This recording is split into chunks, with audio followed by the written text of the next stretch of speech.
Current లేదు దయచేసి అందరూ సహకరించాల్సిందిగా మీ అందరికీ కూడా మరొకసారి విజ్ఞప్తి చేస్తా ఉన్నా. దయచేసి మీరు సపోర్ట్ చేయకపోతే మేడం గారు మాట్లాడేది మంచిగానే వస్తుంది, మీరు సపోర్ట్ చేస్తే వినపడదు. అందుకని మీరు కొద్దిగా సైలెంట్గా ఉండి సహకరించాల్సిందిగా విజ్ఞప్తి చేస్తా ఉన్నా. ఇప్పుడు పెద్దలు గౌరవనీయులు శాసన మండలి సభ్యులు శ్రీమతి కల్వకుంట్ల కవిత గారు మీడియా సమావేశంలో మాట్లాడతారు. దయచేసి మీ అందరికీ కూడా మరొకసారి విజ్ఞప్తి చేస్తా ఉన్నా, మీడియా సమావేశం అయిపోయేంత వరకు మీరందరూ సహకరించవలసిందిగా, నిశ్శబ్దంగా ఉండవలసిందిగా, మీ ఫోన్లు సైలెన్స్లో పెట్టుకోమని, సైలెంట్ చేసుకోమని, లేకపోతే స్విచ్ ఆఫ్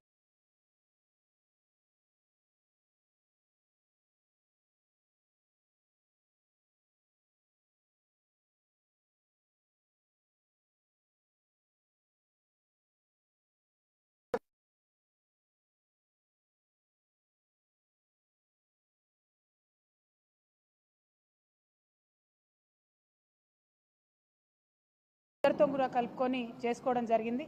మరి యాదాద్రిలో వెలిసినటువంటి లక్ష్మీ నరసింహస్వామి వారి జన్మ నక్షత్రమైనటువంటి స్వాతి నక్షత్రం రోజు గిరి ప్రదక్షిణ చేయడం చాలా మంచిదని చెప్పి ఆ మొత్తం యాదగిరిగుట్ట కొండ అంతా కూడా పవిత్రమైనది కాబట్టి ఆ కొండ చుట్టూ ప్రదక్షిణం అంటే స్వామివారి చుట్టూ చేసినటువంటి ప్రదక్షిణగానే భావించి మరి గిరి ప్రదక్షిణ చేయాలనేటటువంటి తలంపుతోని యాదాద్రి టెంపుల్ నుంచి ఏదైతే చేపట్టినరో, యాదాద్రి అయ్యవార్లు అందరూ కూడా నిర్ణయించి చేపట్టినరో ఆ పుణ్య ప్రదక్షిణలో పాల్గొనడం నా అదృష్టంగా నేను భావిస్తూ ఉన్నాను. 50 మంది తెలంగాణ ప్రజలందరూ కూడా మరి మన తెలంగాణలో వెలిసినటువంటి మన లక్ష్మీనరసింహుడి యొక్క గిరి ప్రదక్షిణ చేసుకొని మెట్ల దారి ద్వారా వెళ్ళి మరి స్వామివారిని దర్శనం చేసుకోవాలని చెప్పి మీ ఆడబిడ్డగా మీ అందరిని కూడా కోరుతూ ఉన్నాను. ఆయన మన కొంగు బంగారం లాంటోడు, కోరుకున్న కోరికలన్నీ కూడా తీర్చేటటువంటి చల్లని దేవుడు. మరి అటువంటి దేవుడు కేసీఆర్ గారికి సంకల్పం కల్పించి వారికి శక్తినిచ్చి బలాన్నిచ్చి వారి చేత 1200 కోట్లతోని అంగరంగ వైభవంగా తన కోసం ఆలయాన్ని ఆ భగవంతుడు నిర్మింపజేసుకున్నాడు. మరి ఆ యొక్క ఘనత కేసీఆర్ గారి హయాంలో జరగడం, వారి కింద మేమందరం కూడా ఉండి పనిచేయడం నిజంగా బీఆర్ఎస్ పార్టీ కార్యకర్తలకు, నాయకులకు అందరికీ కూడా మా అదృష్టంగా నేను భావిస్తూ ఉన్నాను. మరి యాదాద్రిలో గుట్ట కింద కూడా చాలా పనులు పెండింగ్ ఉన్నాయి. ఆ పనులన్నీ కూడా ఇప్పుడున్నటువంటి ప్రభుత్వం యథాతథంగా కొనసాగించాలని, యాదాద్రి యొక్క వైభవాన్ని కాపాడడానికి అన్ని రకాలుగా ప్రయత్నం చేయాలని చెప్పి కూడా ఈ సందర్భంగా మేము డిమాండ్ చేస్తూ ఉన్నాం. అదేవిధంగా ఉమ్మడి నల్గొండ జిల్లా అంటే ఉద్యమాల కిల్లాగా పేరున్నటువంటి జిల్లా. తెలంగాణ ఉద్యమంలోనైతేనేమిటి, అంతకుముందు సాయుధ రైతాంగ పోరాటంలోనైతేనేంటి, అద్భుతంగా తెలంగాణ ప్రజల యొక్క స్ఫూర్తిని యావత్ ప్రపంచానికి పరిచయం చేసినటువంటి జిల్లా ఉమ్మడి నల్గొండ జిల్లా. మరి ఆ ఉమ్మడి నల్గొండ జిల్లా అభివృద్ధి అనేటటువంటిది తెలంగాణ ఉద్యమం అప్పటి నుంచి కూడా మనందరికీ ఉన్నటువంటి కళ. ఆ కళను సాకారం చేసుకోవడానికి 2014లో కేసీఆర్ గారి నాయకత్వంలో తెలంగాణ రాష్ట్రం ఏర్పడ్డ తర్వాత నల్గొండ ప్రజలు దీవించి ఆశీర్వదిస్తే బీఆర్ఎస్ పార్టీ గవర్నమెంట్ వచ్చిన తర్వాత నల్గొండ ప్రజలు చల్లగా ఉండాలి, నల్గొండ బిడ్డలందరికీ ఇంటింటికి మంచినీరు అందాలి, ఫ్లోరైడ్తోని కాళ్ళు చేతులు వంకరపోయినటువంటి నా నల్లగొండ బిడ్డలందరూ కూడా మంచి నీళ్లు తాగాలనేటటువంటి మంచి సంకల్పంతో మరి కేసీఆర్ గారు పెద్ద ఎత్తున మిషన్ భగీరథ కార్యక్రమాన్ని చేపట్టి నల్గొండలో ఇంటింటికి నీరిచ్చినటువంటి సంగతి మీ అందరికి కూడా తెలిసిందే. అయితే ఈరోజు మనం గమనించుకోవాల్సింది ఏంటంటే, చాలా గర్వపడాల్సిన విషయం ఏంటంటే, పార్లమెంటు సాక్షిగా నల్గొండలో 0 ఫ్లోరోసిస్కి తీసుకొచ్చినటువంటి ఘనత బీఆర్ఎస్ది అని చెప్పి పార్లమెంట్ సాక్షిగా చెప్పడం జరిగింది. నిజంగా కూడా గర్వకారణం, ఒక ఇమోషనల్ మూమెంట్. ఇది చాలా సంతోషకరమైన మూమెంట్. ఎందుకంటే 60 ఏండ్లు గోసపడ్డ ఆనాటి ప్రధానమంత్రి మన్మోహన్ సింగ్ గారి టేబుల్ మీద తీసుకుపోయి నల్గొండ ఫ్లోరైడ్ బాధితుడైనటువంటి పిల్లగాన్ని పండబెట్టి ఇది సార్ మా దుస్థితి అని చెప్పుకొని గొల్లున ఏడిస్తే ఏనాడు కూడా కాంగ్రెస్ వాళ్ళు కరుణించి ఒక వాటర్ ప్లాంట్ పెట్టినటువంటి పాపాన పోలేదు. అటువంటిది 10 సంవత్సరాల కేసీఆర్ పాలనలో కంప్లీట్గా సంపూర్ణంగా ఫ్లోరైడ్ని నివారించడం అంటే నల్గొండలో తరతరాల బిడ్డల కోసం చేసినటువంటి పని ఇది అని నల్గొండ ప్రజలందరికీ కూడా సవినయంగా నేను విజ్ఞప్తి చేస్తూ ఉన్నాను. మరి వాళ్ళు అదే ఫ్లోరైడ్ ఉన్నటువంటి ప్రాంతం మూసీని ప్రక్షాళన చేసుకోవాలని చెప్పి ఇంకొక కళ మనకుండే. మరి నిజంగా మూసి మురికెట్లయిందండి, మూసీకి మకిలు ఎట్లా పట్టింది, మూసీలోకి ఇండస్ట్రియల్ వ్యర్థాలు వస్తుంటే వింత తమాషా చూసుకుంటూ 60 ఏళ్ళు కూర్చున్నటువంటి వాళ్ళెవరు, ఆ పార్టీలు ఎవరు అన్నది కూడా నల్గొండ ప్రజానికం అంతా కూడా దయచేసి గుండెల మీద ఒకసారి చేసుకొని ఆలోచన చేయాలి. తెలంగాణ లేదప్పుడు, ఉమ్మడి ఆంధ్రప్రదేశ్ ఉన్నప్పుడు మనదేం నడవలే, మనదేం సాగలే, సెక్రటేరియట్లో మన వాళ్ళు ఎవరు లేరు. మూసీని ఎట్లా ప్రక్షాళన చేసుకోవాలంటే దాని మీద అధికారం మనకు లేకుండే. ఉద్యమం కోసం పిడికిలెత్తి పోరాటం చేసినన్ని రోజులు కూడా మనం అనుకున్నాం ఏంది మూసీని మంచిగా చేసుకుంటాం, మూసీని గోదావరిని అనుసంధానం చేసుకుంటాం, మూసీలో గోదావరి నీళ్లు పంపు చేసి కంప్లీట్గా మూసీ పరివాహక ప్రాంతం అంతా కూడా బంగారు పంటలు పండేలాగా చేసుకుంటాం అనుకున్నాం. ఫ్లోరైడ్తోని భూమి కూడా మొత్తం సారం కోల్పోయింది. భూమిలో పండేటటువంటి పంటలు కూడా విషతుల్యమైనాయంటే కేసీఆర్ గారు కన్నకల, ఎంతోమంది తెలంగాణ వీరులు కన్నకల ఏంటంటే మూసీ నదిని ప్రక్షాళన చేసుకుంటామని అనుకున్నాం. మనం దానికోసం ప్రాజెక్టులు పెట్టుకున్నాం, దానికోసం ఒక 31 STPలు కట్టినాం. అంటే వచ్చే నీళ్లను శుద్ధి చేసేటటువంటి 31 కేంద్రాలను కేసీఆర్ గారి హయాంలోనే ట్రీట్మెంట్ ప్లాంట్ నిర్మాణం చేయడం జరిగింది. ఆ తర్వాత మూసీని గోదావరిని కలపాలి. మూసీని గోదావరిని కలపడానికి మనకు కొండపోచమ్మ నుంచి అయితే దగ్గర అవుతుంది. దానికోసం ఒక 1600-1700 కోట్ల రూపాయలు అయితే సరిపోతుందని చెప్పి మనం ప్రాజెక్టులు పెట్టుకోవడం జరిగింది. అంటే మూసీలో 2 ఉన్నాయి అంశాలు, ఒకటి మూసీ ప్రక్షాళన, ఇంకొకటి మూసీ పునరుజ్జీవనం. ఈ 2 కూడా కేసీఆర్ గారి హయాంలో అత్యంత తక్కువ ఖర్చుతోని శాశ్వతంగా పరిష్కారం అయ్యేటటువంటి విధంగా మనం ఆల్రెడీ ప్రణాళికలు చేసి పెట్టినాం. అందులో 31 STPలు కూడా ఇలా పనిచేస్తున్న విషయం ఇప్పుడున్నటువంటి కాంగ్రెస్ పెద్దలకు కూడా తెలుసు. వాళ్ళ అధికారంలోకి వచ్చినాక ఏం చేసిండ్రు, కేసీఆర్ గారు పెట్టిన ఆ 3 STPలనే ఇప్పుడు మళ్ళీ వాళ్ళు ప్రారంభించి కొత్తగా ఏదో సాధించినట్టు జబ్బలు జరుచుకుంటున్నటువంటి పరిస్థితి మనకు కనబడతా ఉన్నది. ఇవాళ నల్గొండ జిల్లా ప్రజలకు, ఉమ్మడి నల్గొండ జిల్లా ప్రజలకు, అట్లానే తెలంగాణ ప్రజలకు నేను చెప్పేది ఏంటంటే మూసీ ప్రక్షాళన కావచ్చు, మూసీ పునరుజ్జీవనం కావచ్చు, 2 కూడా కేసీఆర్ గారి మదిలోని ఆలోచనలే. దానికి ప్రణాళికలు కూడా సిద్ధమైనాయి. కానీ ఇవాళ కాంగ్రెస్ ఏంటిది, మూసీ అంటే దాన్ని ఒక ATM లాగా తయారు చేసుకోవాలి. మూసీ గోదావరికి 1700 కోట్లతోని కొండపోచమ్మ సాగర్ నుంచి దగ్గర దారి లింకేజ్ ఉండంగా 7500 కోట్లు పెట్టి కాంట్రాక్టర్ల కోసం మల్లన్న సాగర్ నుంచి తీసుకొచ్చేటటువంటి సరికొత్త ప్రణాళికను ఇప్పుడు తెర మీదకి తీసుకొస్తూ ఉన్నారు. మరి 7500 కోట్ల ప్రజాధనం దుర్వినియోగం చేయడానికైనా ఈ నల్గొండ జిల్లా బిడ్డ ఉత్తమ్ కుమార్ రెడ్డి గారు ఇరిగేషన్ మంత్రిగా ఉన్నారని చెప్పి నేను ఇవాళ ప్రశ్న వేస్తూ ఉన్నా. దీనికి ఉత్తమ్ కుమార్ రెడ్డి గారు సమాధానం చెప్పాలి. అంతకుముందున్న ప్రాజెక్టుల ప్రాబ్లం ఏంది, 1700 కోట్లతోని కొండపోచమ్మ సాగరు మూసి అనుసంధానం చేసేటటువంటి ఆస్కారం ఉన్నప్పుడు కొత్త ప్రాజెక్టు 7500 కోట్లతోని ప్రజాధనం దుర్వినియోగం చేయాల్సిన అవసరం ఏముందని మేము ప్రశ్నిస్తూ ఉన్నాం. అదేవిధంగా మరి మూసీ ప్రక్షాళన అంటే ఏంటిది, మూసీలో ఉన్న మురికి నీళ్ళు ప్రక్షాళన చేయాలి. కానీ కాంగ్రెస్ పార్టీ వారి దృష్టిలో మూసీ పరివాహక ప్రాంతంలో ఉన్న పేద ప్రజల ఇండ్లను ప్రక్షాళన చేసే కార్యక్రమం వాళ్ళు మొదలుపెట్టింది. ఆ పేద ప్రజల ఇంటి మీద పడి బుల్డోజర్లతో కొడుతున్నటువంటి పరిస్థితి. మరి ఆనాడే మేము ఆలోచన చేసినాం, మూసీ రివర్ డెవలప్మెంట్ కోసం ఒక బోర్డు పెట్టినాం. దానికి సుధీర్ రెడ్డి గారు చైర్మన్గా కూడా ఉన్నారు. నాకు తెలిసి 20,000 కోట్ల లోపలనే దానికోసం ప్రణాళికలు కూడా సిద్ధం చేసి మొత్తం కూడా ప్రక్షాళన చేయాలనుకున్నాం. కానీ ఇవాళ ముఖ్యమంత్రి గారు ఏమంటారు, ఒకసారి 50,000 కోట్లు అంటాడు, ఒకసారి 1,00,000 కోట్లు అంటాడు, ఒకసారి 1,50,000 కోట్లు అంటాడు. మరి ఎందుకోసం అన్ని కోట్లు, అందులో రియల్ ఎస్టేట్ ప్రాజెక్ట్ ఏందో, దానికి వరల్డ్ బ్యాంక్ నుంచి రుణాలు ఎందుకో ఇవాళ ఒక్కసారి నల్గొండ జిల్లా ప్రజలు దయచేసి ఆలోచన చేయాలి. మూసీ పేరుతోని మన రాష్ట్రాన్ని మళ్ళా ATMగా మార్చి మూసీలో వచ్చినటువంటి మనీని ఢిల్లీకి పంపే ఆలోచన తప్పితే ఇంకోటి ముఖ్యమంత్రి గారికి లేదు. దీన్ని నల్గొండ జిల్లా ప్రజలు దయచేసి అర్థం చేసుకోవాలని కోరుతూ ఉన్నాను. మూసీ పేరుతో ఇక్కడ వచ్చి ప్రారంభోత్సవం చేస్తామని చెప్పి అడ్డగోలు మాటలు ముఖ్యమంత్రి గారు మాట్లాడారు. వారు మాట్లాడిన మాటలు నల్గొండ జిల్లా ప్రజలందరూ కూడా విన్నారు. మరి వారి భాషలోనే వారికి ఖచ్చితంగా ఇవాళ మాటల పరంగా BRS పార్టీ జవాబు చెప్తుంది. చెప్పకుండా ఏం ఊరుకోం.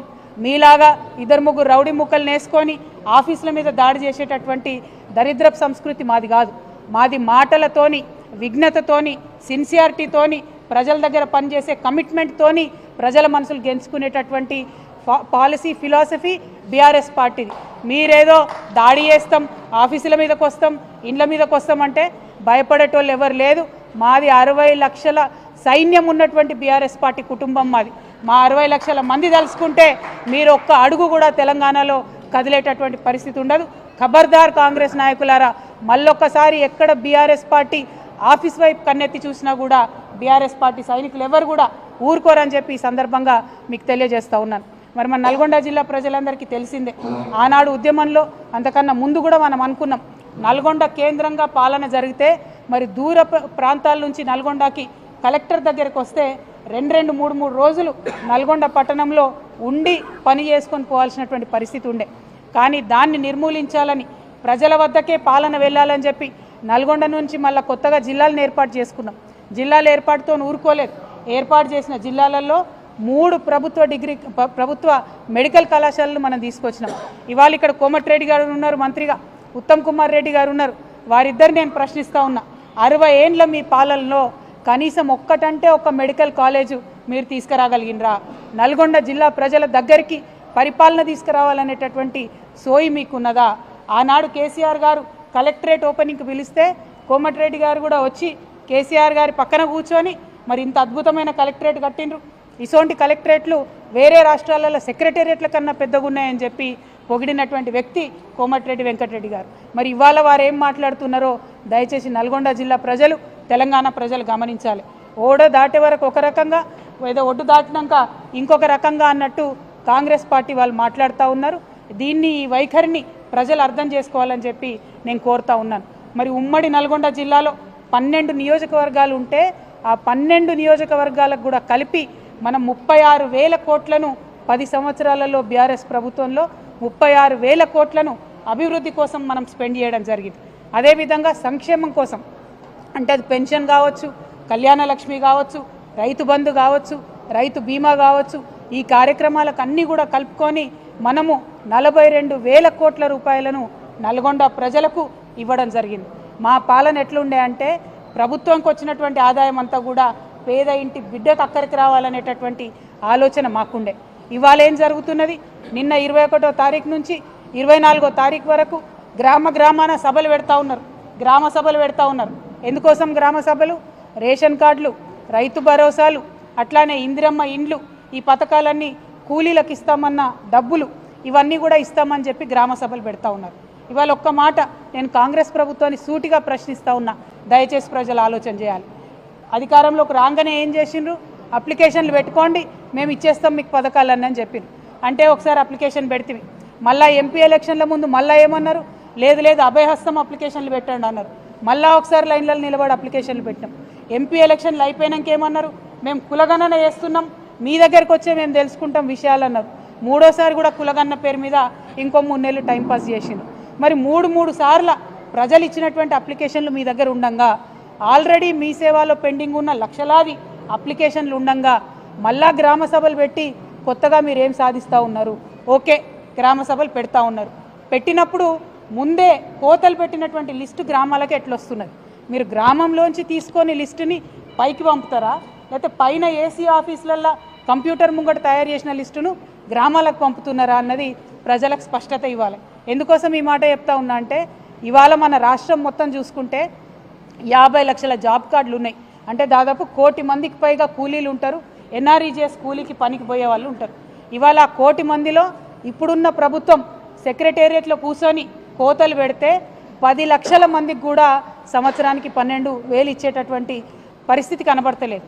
అంటే ప్రతి ఒక్కటి కోతలు పెట్టి ఏదో తూతూ మంత్రంగా మీద ఇచ్చినామా అంటే ఇచ్చినట్టు చేస్తున్నారు. దీనికి బెస్ట్ ఎగ్జాంపుల్ నల్గొండ జిల్లా ప్రజలకు అర్థమవుతుంది. మనకు తెలంగాణలో ఉన్నప్పుడు గత 10 ఏళ్లలో మొత్తం తెలంగాణ రాష్ట్రంలో నల్గొండ జిల్లాలో అత్యధికంగా వరి పంట వండింది, అత్యధికంగా మనం ఇక్కడ పంటలు కొనుగోలు చేయడం జరిగింది. మరి పోయినసారి దేశంలో అత్యధికంగా మన దగ్గర పంట వండింది, మనం కొనుగోలు చేసినాం, చివరి గింజ వరకు కొనుగోలు చేసినాం. మరి పోయినసారి కాంగ్రెస్ ప్రభుత్వం ఎంత కొనుగోలు చేసింది? కనీసం అందులో 10% అన్న కొనుగోలు చేసిందా? ఒక్కసారి నల్గొండ జిల్లా ప్రజలు ఆలోచించాలి. ఇక మన ఉత్తమ్ కుమార్ రెడ్డి అన్న మాట్లాడతాడు, సంక్రాంతికి సన్నబియ్యం ఇస్తాం, సంక్రాంతికి రేషన్ కార్డులు ఇస్తాం, సంక్రాంతి పోయింది, సన్నబియ్యం సంగతి దేవుడికి రేషన్ కార్డులు మళ్ళీ గ్రామ సభలు అంటుండ్రు. అందులో కూడా అప్లై చేసుకున్న వాళ్ళు చాలా మంది ఉన్నారు, 10% మంది కూడా వీళ్ళకి ఇచ్చే ఆలోచన లేదు. ఇవాళ నల్గొండ జిల్లా ప్రజలు మేము రిక్వెస్ట్ చేసేది ఒకటే, మీరు గ్రామ సభలు అటెండ్ అవుతుంటే కంపల్సరీ అధికారుల దగ్గర ఖచ్చితంగా మీ డేటా అంతా నోటీస్ చేసుకోండి. గ్రామ సభలు అయిపోయిన తర్వాత 26వ తారీఖు నాడు వాళ్ళు చెప్పినట్టు మనకు రైతు భరోసా, ఇందిరమ్మ ఆత్మీయ కూలీ పథకం కింద రావాల్సినటువంటి డబ్బులు, రేషన్ కార్డులు, ఇందిరమ్మ ఇల్లు ఇవన్నీ సరిగ్గా వచ్చినాయా? సరే రాకపోతే ఎక్కడికక్కడ గ్రామాలలో కాంగ్రెస్ పార్టీ నాయకుల్ని, కార్యకర్తల్ని నిలదీయవలసిందిగా నల్గొండ జిల్లా ప్రజలకు మేము పిలుపునిస్తూ ఉన్నాం. అదేవిధంగా మరి నల్గొండ జిల్లా అంటేనే ఒకప్పుడు నీళ్ల కోసం కటకటలాడినటువంటి జిల్లా. అందుకనే కేసీఆర్ గారు బాగా ప్రేమతోని ఎస్ఎల్బీసీ అయితే ఏంటిది, మన దగ్గర ఇక్కడ బస్వాపూర్ అయితేనేమిటి, గంధమల్ల అయితేనేమిటి, అన్నిటి మీద కూడా ప్రత్యేక శ్రద్ధ పెట్టి మరి ఆనాడు ప్లాన్ చేసుకోవడం జరిగింది. చాలా పనులు ముందుకు పోయినాయి, ఇంకా కొన్ని కొనసాగుతూ ఉన్నాయి. వీటన్నిటిని కూడా ఎటువంటి పక్షపాతం లేకుండా నీటి ప్రాజెక్టులన్నీ కూడా త్వరితగతిన పూర్తి చేయాలని చెప్పి ఉత్తమ్ కుమార్ రెడ్డి గారిని మేము డిమాండ్ చేస్తూ ఉన్నాం. అదేవిధంగా రాష్ట్ర ముఖ్యమంత్రి గారిని మేము సూటిగా నల్గొండ గడ్డ నుండి ప్రశ్నిస్తూ ఉన్నాం. నల్గొండలో నాగార్జున సాగర్ ఉంటే మరి నాగార్జున సాగర్ 10 ఏళ్ళు కేసీఆర్ గారి దగ్గర ఉన్నప్పుడు left canal, right canal, head regulator అన్నీ కూడా తెలంగాణ ప్రభుత్వమే మేనేజ్ చేసింది. అందుకోసమే ఎటువంటి ఇబ్బంది లేకుండా నాగార్జున సాగర్లో ఎడమ కాలువ నుండి నల్గొండ రైతాంగానికి అంతటికి కూడా మంచిగా 10 ఏళ్ళు నీళ్ళు వచ్చినాయి.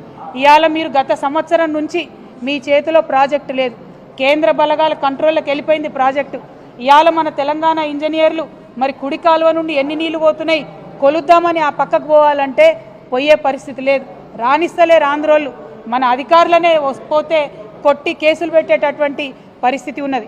మరి ఇక్కడ ఇరిగేషన్ శాఖ మంత్రి ఇదే జిల్లా బిడ్డగా ఉండి నాగార్జున సాగర్లో అన్యాయం జరుగుతుంటే ఎట్లా చూస్తూ కూర్చుంటారని చెప్పి మేము ముఖ్యమంత్రి గారిని అడుగుతా ఉన్నాం, ఇరిగేషన్ శాఖ మంత్రి గారిని కూడా అడుగుతా ఉన్నాం. ఇంకా ఎంత దారుణంగా ఉంటుందంటే కాంగ్రెస్ పార్టీ యొక్క వైఖరి, ఈ యాసంగిలో మన నల్గొండ జిల్లాలో ఏదైతే కాళేశ్వరం నుంచి ఎస్ఆర్ఎస్పి నుంచి కాకతీయ కెనాల్ నుండి రావాల్సినటువంటి నీటిని ఇవ్వకుండా ఎందుకోసం ఇవ్వలే నీళ్లు, కేసీఆర్ కాళేశ్వరం కట్టిండ్రు, అది పని చేస్తలేదని చెప్పాలనేటటువంటి ఒక కక్షతో తప్ప ఇంకొకటి ఏం లేదు. కేవలం కేసీఆర్ ఆనవాళ్ళు లేకుండా చేయాలి. కేసీఆర్ అంటే కాళేశ్వరం గుర్తు రావద్దు, కేసీఆర్ అంటే యాదాద్రి గుర్తు రావద్దు, కేసీఆర్ అంటే థర్మల్ పవర్ ప్లాంట్ మనం ఇక్కడ పెట్టినటువంటిది గుర్తుకు రావద్దు. ఇదే ఆలోచనతో మీరు నీళ్ళు ఆపినరు. ఇక్కడ కాళేశ్వరం కింద 3,30,30 ఎకరాలు 30,000 ఎకరాలను ఎండబెట్టినరు. నాగార్జున సాగర్ కింద 1,20,000 పైచిలకు ఎకరాలను ఎండబెట్టినరు. నిజంగా సిగ్గుండాలి, రైతుల మీద పగ తీర్చుకుంటున్నారు మీరు. కేసీఆర్ గారిని ఏమి చేయలేక, బీఆర్ఎస్ పార్టీని రాజకీయంగా ఎదుర్కోలేక నల్గొండ రైతాంగం మీద కోపం చూపిస్తున్నటువంటి కాంగ్రెస్ పార్టీ వైఖరిని ఖండిస్తూ ఉన్నాం. ఈసారి అట్లా చేయొద్దు. కాళేశ్వరం నుంచి వాటర్ లిఫ్ట్ చేయాలి, ఎస్ఆర్ఎస్పి నుండి కాకతీయ కెనాల్ నుండి టేల్ ఎండ్ వరకు వచ్చేటటువంటి వాటర్ ఖచ్చితంగా ఇవ్వాలని చెప్పి మేము డిమాండ్ చేస్తూ ఉన్నాం. తక్షణమే నాగార్జున సాగర్ ప్రాజెక్ట్ని మన కంట్రోల్లోకి తీసుకోవాలి. లెఫ్ట్ నుంచి వచ్చే లెఫ్ట్ కాలువ నుండి వచ్చేటటువంటి నీటిని కూడా మన జిల్లాకు వచ్చేలాగా ప్రయత్నం చేయాలని కూడా ఉత్తమ్ కుమార్ రెడ్డి గారిని మేము డిమాండ్ చేస్తూ ఉన్నాం. మరి కేసీఆర్ అంటేనే కాలువలు, చెరువులు, రిజర్వాయర్లని ఒకప్పుడు చెప్పుకున్నాం మనం. అట్లా కాంగ్రెస్ పార్టీ వారి వేగాన్ని అందుకోలేక, నీటి మీద అధ్యయనం చేయలేక, కృష్ణానదిలో కూడా మన వాటాను కాపాడలేనటువంటి పరిస్థితి అలా ఉన్నది. కాబట్టి నల్గొండలో ఉన్నటువంటి మేధావులకు, విద్యార్థులకు, రైతన్నలకు నేను విజ్ఞప్తి చేస్తూ ఉన్నాను, కృష్ణా ట్రిబ్యునల్లో వాదనలు సరిగ్గా కాంగ్రెస్ పార్టీ వినిపించలేకపోతూ ఉంది. మీరందరూ కూడా ఒత్తిడి పెంచాలి, ఉత్తమ్ కుమార్ రెడ్డి గారిని వాదనలు సరిగ్గా వినిపించాలని చెప్పి ప్రభుత్వం మీద ఒత్తిడి పెంచాలి. ఎట్ ద సేమ్ టైం మన హక్కుగా మనకు రావాల్సినటువంటి రేషన్ కార్డులు కావచ్చు, వాళ్ళు వాగ్దానాలు ఇచ్చినటువంటి ఏ పథకాలైనా వాటి అమలు కోసం ప్రయత్నం చేయాలి. ఇక చివరిగా మా నల్గొండ ఆడబిడ్డలకు నేను విజ్ఞప్తి చేస్తూ ఉన్నాను, మనకు ఈ కాంగ్రెస్ ప్రభుత్వం వచ్చినప్పటి నుంచి ఆడబిడ్డలకు ఇచ్చిన ఏ ఒక్క వాగ్దానాన్ని కూడా పూర్తి చేయలేదు. అది పెన్షన్ పెంచుతామన్నారు, పెంచలేదు. ఇప్పటికి కూడా గదే కేసీఆర్ పెన్షన్ పాత పైసలే 2,000 నెలకు వస్తున్నాయి తప్పితే తాత అవ్వలకు కొత్తగా పైసలు వస్తలేవు. మాకు బీడీ కార్మికులు ఉంటే వాళ్ళకు పైసలు వస్తలేవు. 18 ఏళ్ళు దాటినటువంటి విద్యార్థులు ఉంటే స్కూటీలు ఇస్తామన్నారు, అవి వస్తలేవు. మా ఆడబిడ్డలకు 2,500 రూపాయలు ఇస్తామన్నారు నెలకు, అవి వస్తలేవు. మరి ఈ విషయంలో ఆడబిడ్డలందరూ కూడా ఆలోచన చేయాలి, పెద్ద ఎత్తున దీని మీద ఉద్యమం చేయాలని చెప్పి నేను మా ఆడబిడ్డలందరినీ కూడా రిక్వెస్ట్ చేస్తూ ఉన్నాను. మరి పథకాలు వాళ్ళు ఇచ్చినామని చెప్పేటటువంటి కూడా అక్క చెప్తున్నట్టుగా గ్యాస్ పథకం కావచ్చు, విద్యుత్కి సంబంధించినటువంటి సబ్సిడీ కావచ్చు, ఏవైనా కూడా అరకొరగానే అందుతున్నాయి తప్పితే కడుపు నిండా అందుతలేవు. కడుపు నిండా అన్నం పెట్టాలి, కడుపు నిండా ప్రజలకు సంక్షేమ పథకాలు ఇవ్వాలన్నది కేసీఆర్ గారి ఆలోచన అయితే కోతలు ఎట్లా పెట్టాలనేటటువంటిది కాంగ్రెస్ పార్టీ ఆలోచనగా కొనసాగుతున్నది. కాబట్టి మీ అందరిని నేను రిక్వెస్ట్ చేస్తూ ఉన్నా, కాంగ్రెస్ పార్టీ నాయకులు ఊర్లలోకి వస్తే మా ఆడబిడ్డలు అడగండి, మా కేసీఆర్ కిట్ ఎటుపోయింది, కళ్యాణ లక్ష్మితోని 1,00,000 రూపాయలతో పాటు తులం బంగారం ఇస్తా అన్నారు, మరి అది ఎప్పుడు ఇస్తారని చెప్పి ప్రశ్నించి నిలదీసి నల్గొండ బిడ్డలు రాజకీయ చైతన్యాన్ని ప్రదర్శించాలని చెప్పి నేను మీ అందరినీ కూడా కోరుతా ఉన్నాను. మరి చెప్పుకుంటూ పోతే అనేకం ఉన్నాయి. 10 ఏండ్ల కాలంలో ప్రజల్ని కన్నబిడ్డలుగా చూసుకున్నటువంటి పార్టీ బీఆర్ఎస్ పార్టీ, ప్రజలను ఓటు బ్యాంక్గా వాడుకుంటున్నటువంటి పార్టీ కాంగ్రెస్ పార్టీ. కాబట్టి కాంగ్రెస్ పార్టీ యొక్క వైఖరిని అర్థం చేసుకొని మనకు రావాల్సినటువంటి పనులన్నీ కూడా రాబట్టుకోండి. ఒక బాధ్యత గల ప్రతిపక్షంగా మీ అందరితో పాటు కూడా కలిసి మేము నడుస్తామని మీకు తెలియజేస్తూ మీ అందరి దగ్గర సెలవు తీసుకుంటా ఉన్నాను. ఆ లక్ష్మీ నరసింహస్వామి దయ వల్ల ఉమ్మడి నల్గొండ జిల్లా ప్రజలందరూ కూడా బాగుండాలని చెప్పి మరొకసారి ప్రార్థన చేస్తూ ఉన్నాను. Thank you. జై తెలంగాణ, జై కేసీఆర్.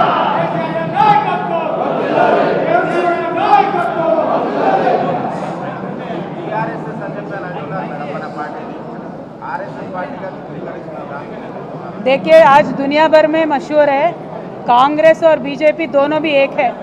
एक पार्टी फेक है तो दूसरा पार्टी डीप फेक है. सब जानते हैं. तेलंगाना में कांग्रेस बीजेपी एक है. हम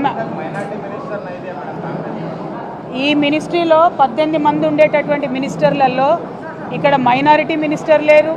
అదేవిధంగా ఒక్క లంబాడా కూడా లేనటువంటి ఏకైక తొలి క్యాబినెట్ ఇది. లంబాడా బిడ్డలు ఎప్పుడైనా కూడా మంత్రి పదవులలో ఉన్నారు. మరి ఆ లంబాడా బిడ్డకు అవకాశం ఇవ్వలేదు, మైనారిటీకి మినిస్ట్రీలో అవకాశం ఇవ్వలేదు.